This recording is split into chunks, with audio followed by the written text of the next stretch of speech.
Ayun na nga, bilang DJ, ito yung isa sa mga pinaka-importanting bagay na magbubukod sa'yo. Para sa mga bagong DJs, paano ba pumili ng genre of music na papatugtugin sa mga DJ set? Okay, I always come from the position na dapat yung pinapatugtog mo na music ay yung music na gusto mo. Ito yung music na pinapakinggan mo, ito yung music na sinasayawan mo, ito yung music na sinishare mo sa mga kaibigan mo tsaka family. Ito parati yung binibigay ko na advice kasi napaka-importante na nag-i-enjoy ka habang nagdi-DJ ka. Kung hindi mo gusto yung music na pinapatugtog mo, hindi ka mag-i-enjoy.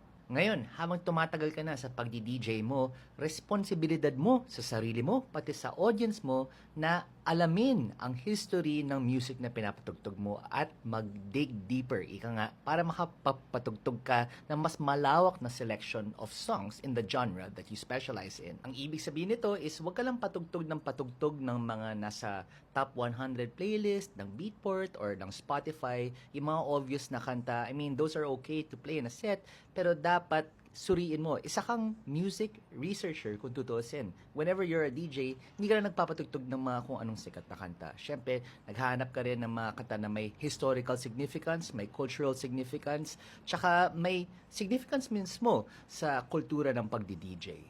I think that is the most important part about being a DJ. You have to respect lahat ng mga DJ na nauna sa atin kasi yung DJing nung 70s pa yan nagawa, di ba?